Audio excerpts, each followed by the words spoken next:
जय माँ बुढ़ी माँ ठाकुराणी एई वीडियोटा स्पेसिफिकली मुन्ना नाना जे कि एते वर्ष हैला सेवा करचंती माँकर एई वीडियोटा चलंतु सुनिबा मुन्ना नाना कौन कहउचंती माँक विषय। यार उद्देश्य जे माँ जगत जननी विभिन्न ए जगत को मंगल करंतु ए जगतर समस्त प्राणी आह्वान बुद्ध बनिता समस्त को दुख दुर्दशारू त्राही करंतु आउ सेमानंको मंगल करी सेमानंगर परिवार को शांति रखंतु आउ माँ सेमानंको आशीर्वाद दियंतु। जय माँ बुढ़ी ठाकुराणी।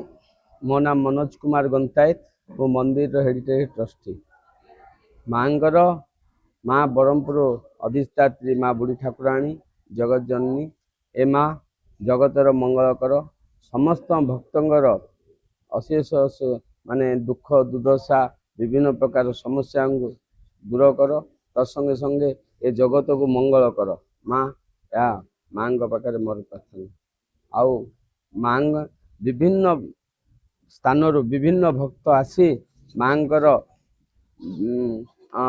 आशीष नियंती तत्संगे संगे निजर परिवार मंगल सकाशे विभिन्न प्रकार असुविधा थिले भी माँ को दुख जणे माँकर आशीष नहीं से विभिन्न प्रकार दुख दुर्दशा दूर हो जाए आ माँ पाखे आसी दर्शन करती भक्त माने।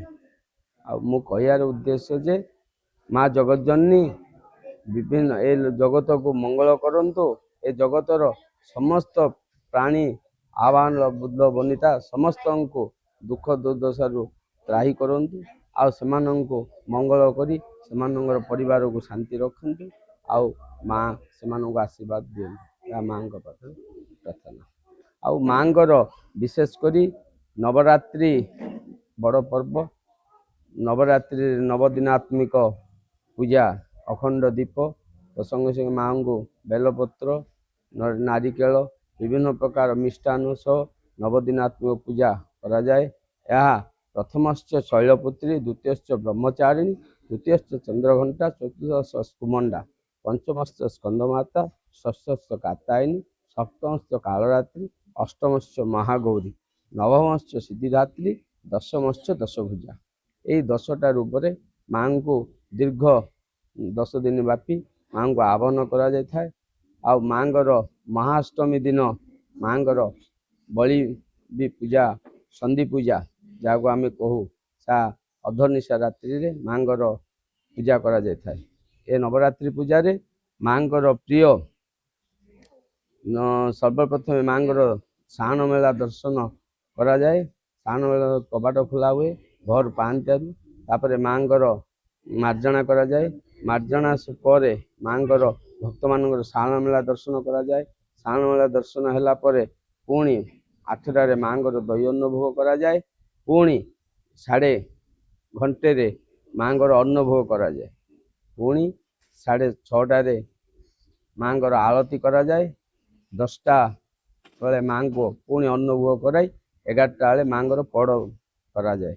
या माँगर दैनंदिन नीतिकांति आ माँगर संध्या आरती रे माँगर कर्पूर आरती खाड़ी आरती आ 108 आरती ये 3टी आरती संध्या बेले से नवरात्रि पूजा रे डेली माँगर आरती दर्शन भक्त माने बाहर बा ब्रह्मपुर सहर ब्रह्मपुर बाहर मध्य आसी माँगर आरती दर्शन कर जाइथांदी। आउ माँ को भक्त मानकर जो विभिन्न प्रकार रोग ताप आ विभिन्न प्रकार समस्या थाए ता माँ को दुख जनाती। माँ भक्त मानकर गुहारी शुणी तांकर मंगल कामना करती तत्संगे संगे भक्त मान निजर मनस्कामना पूर्ण होला परे माँ आसी माँ दर्शन करी निजर परिवार मंगल करने से माँ आशीर्वाद नियंती। आउ माँगर 2 वर्ष थरे यात्रा करा जाए। यही यात्रा प्रत्येक 2 वर्ष को थरे हुए। ये होउछंदी माँगर ससुर घर देशवेरा साइड जो देशवेरा रुहती सी होउछंदी बाप घर। 2 वर्ष को थरे आमर मान्यवर उप जिलापालंगर आदेश क्रमे माँगर आमर सर्वप्रथमे बैठक माने पूजारी मानकर बैठक हुए तापरे ମାନେ ସହରର ଭଦ୍ର ଲୋକମାନଙ୍କ ସହ ବସି ଦଶହରାର ସ୍ଥାନରେ ବସି ବିଭିନ୍ନ ସଭା ସମିତି କରାଯାଏ। ସେହି ସଭା ସମିତିରେ ଆମର ସିଦ୍ଧାନ୍ତି ଆସନ୍ତି। ସେ ଯୁଗ ମାଙ୍କର କେବେ ବାପ ଘରୁ ଯିବେ, ପୁଣି କେବେ ବାପ ଘରୁ ମା ଘରୁ ଆସିବେ, ସେଦିନ ସିଏ ଭକ୍ତ ଭଦ୍ର ମଣ୍ଡଳୀରେ ସେ ଉପସ୍ଥାପନ କରନ୍ତି। ତାହାକୁ ସେଇ ଆମର ଜିଲ୍ଲାପାଳଙ୍କ ପାଇଁ ଯାଇ ତା ସ୍ୱୀକୃତି ହେଇ ପୁଣି ମାଙ୍କର ଯାତ୍ରା ଆରମ୍ଭ କରାଯାଏ।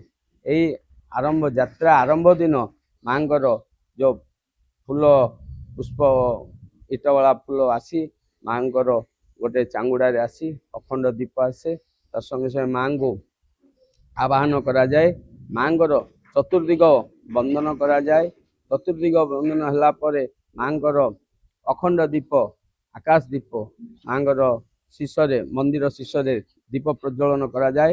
ତାପରେ ମାଙ୍କର ବିଭିନ୍ନ ପ୍ରକାର ଅନ୍ନ ଭୋଗ, ମିଷ୍ଟାନ୍ନ ଭୋଗ ହେଲା ପରେ ଦଶହରା ନିଜେ ଆସି ସ୍ୱୟଂ ମାଙ୍କୁ ନିଜର ପୁଷ୍ପମାଳା ଆଣନ୍ତି, ଅଖଣ୍ଡ ଦୀପ ଆଣନ୍ତି।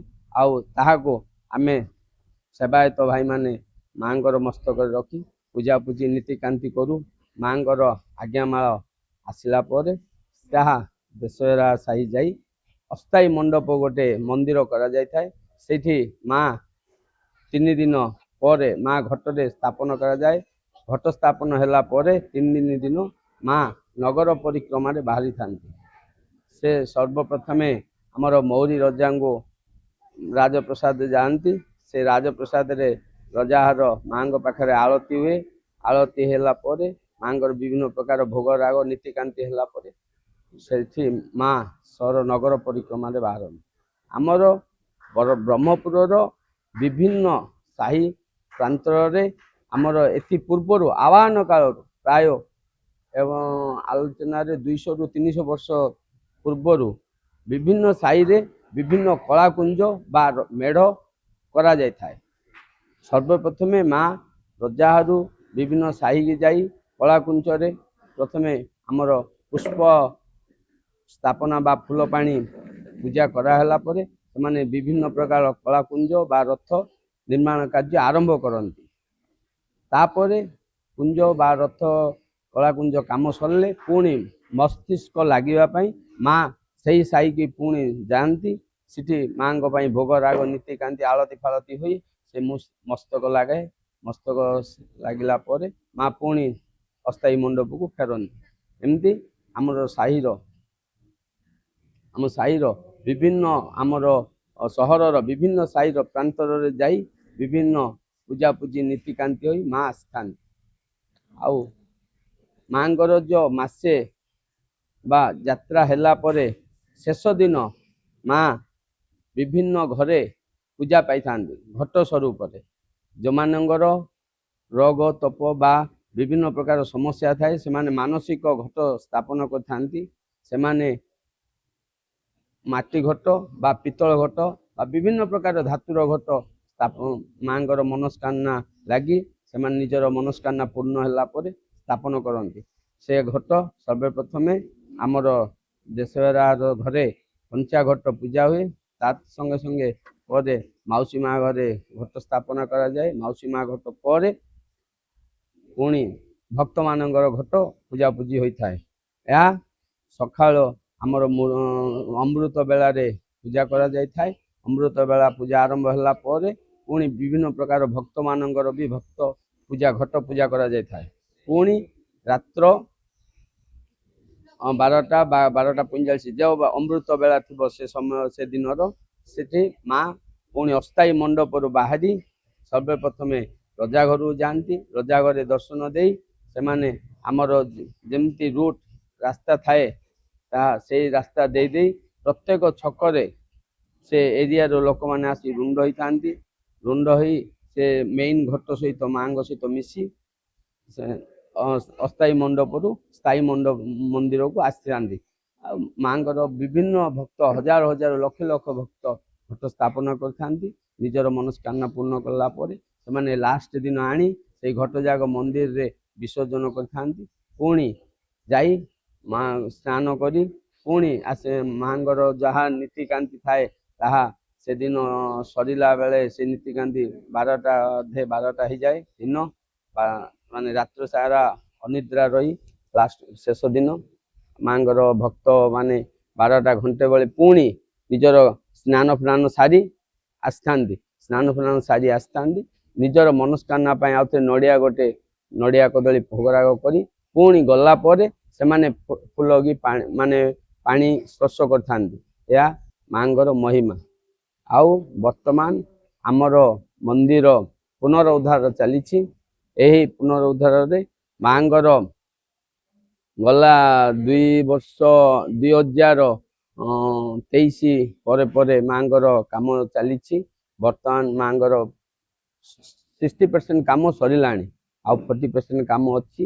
ଆଉ ମାଙ୍କର ମେଇନ ମନ୍ଦିର ଆଗେ ସର୍ବପ୍ରଥମେ ବେଙ୍ଗଲୋର ଝିକରରେ ମାଙ୍କର ମନ୍ଦିର ଥିଲା, ତାପରେ ମାଙ୍କର ଛାତ ପଡ଼ିଥିଲା।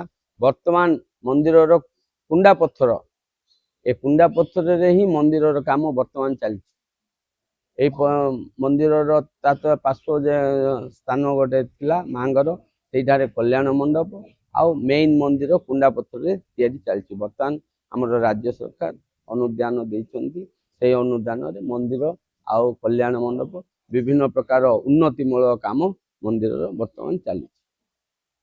ମାଙ୍କ ପାଖରେ ମୋର ପ୍ରାର୍ଥନା, ମା କେମିତି ଏ ଜଗତକୁ ମଙ୍ଗଳ ରଖନ୍ତୁ, ସମସ୍ତଙ୍କର ରୋଗ ତାପ ହରଣ କରିଥାନ୍ତୁ, ସମସ୍ତଙ୍କର ପରିବାରରେ ଶାନ୍ତି ରଖନ୍ତୁ, ସମସ୍ତଙ୍କର ମନସ୍କାମନା ମା ପୂର୍ଣ୍ଣ କରନ୍ତୁ। ଜୟ ମା ବୁଢ଼ୀ ଠାକୁରାଣୀ।